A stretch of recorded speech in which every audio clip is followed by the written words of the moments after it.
Shalom जिवंत गोड येशूच्या नावात आपल्या सर्वांचे मार्गाकरिता प्रकाश कार्यक्रमात सहर्ष स्वागत करीत आहोत. मी तुझ्यावरी प्रेम करीन, तुझ्यावरी प्रेम करणार, मी तुझ्यावरी प्रेम करीन, मागे न फिरणार. शरण जरी आले मी तुझ्या समोर, तुझ्याच मार्गी मी चालणार. मग दुःख संकटे किती येवो, मागे न फिरणार. शरण जरी आले मी तुझ्या समोर, तुझ्याच मार्गी मी चालणार. मग दुःख संकटे किती येवो, मागे न फिरणार.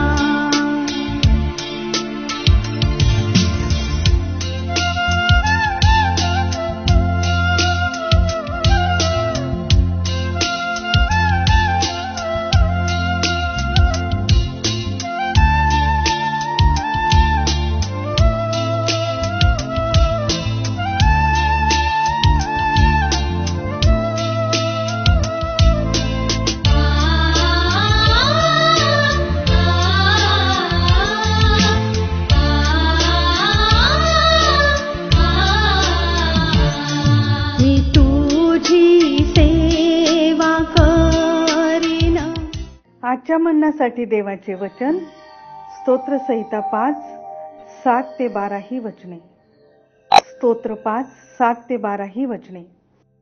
मी तर तुझ्या अपार कृपेने तुझ्या घरात येईन, तुझी भीड धरून तुझ्या पवित्र मंदिराकडे तोंड करून दंडवत घालीन.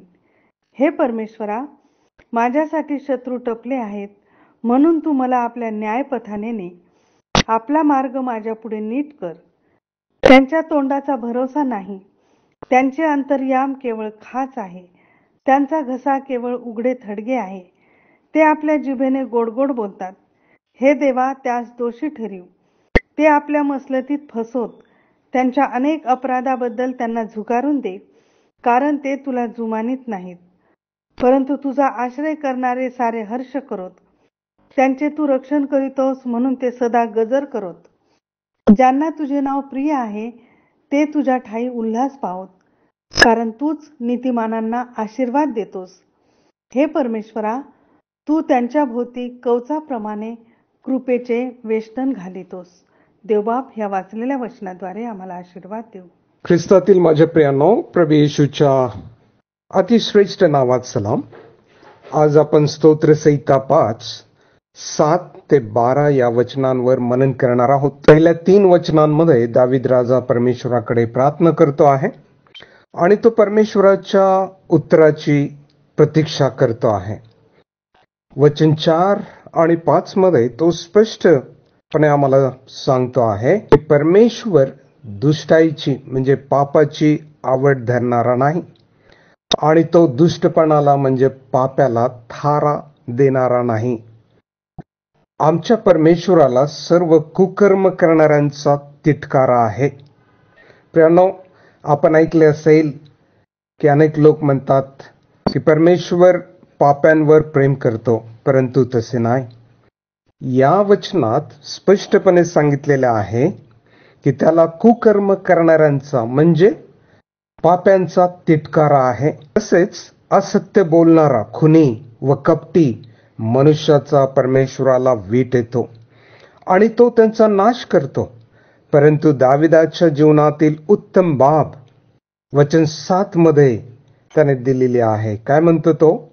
दावीद राजा या ठिकाणी परमेश्वराकडे 3 प्रतिज्ञा करतो आहे.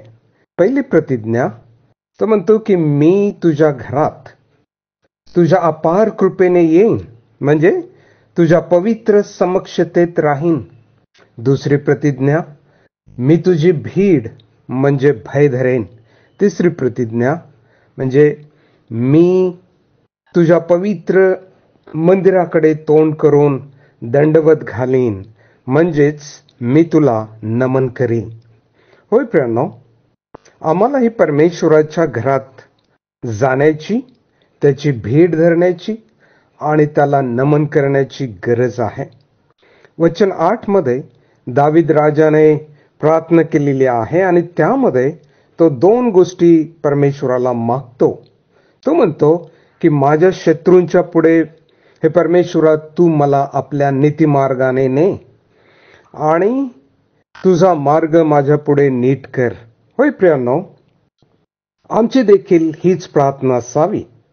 वचन 9 आणि 10 मध्ये दावीद राजा त्याच्या शत्रूंबद्दल तक्रार करतो आणि ते कसे आहेत, कसे वागतात त्याबद्दल तो बोलतो आहे.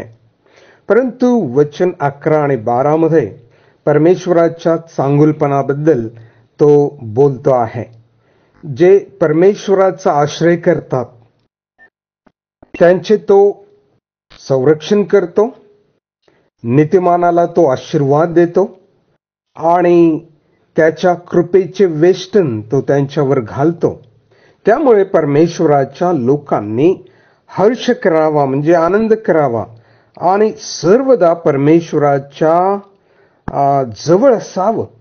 आणि ज्यांनी परमेश्वराला प्रिय मानलेला आहे त्यांना आनंद करण्यास तो उत्साहित करतो, त्यांनी उल्हास करावा.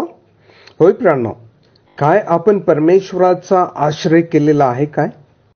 काय आपण नीतीने वागतो आहोत? काय प्रभू त्याचा आश्रय करणाऱ्यांसाठी आणि जे नीतीने वागतात त्यांच्यासाठी आशीर्वाद देणारा आणि सहाय्य करणारा परमेश्वर आहे.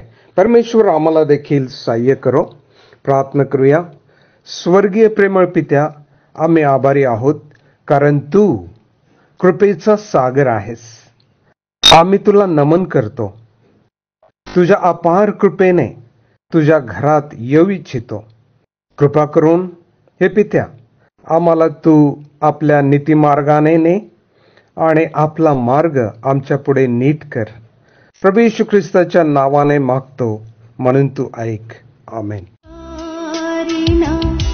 मागे न फिरना, शरण जरी आले मी तुझ्या समोर, तुझ्याच मार्गी मी चालना. मग दुःख संकटे किती येवो, मागे न फिरना.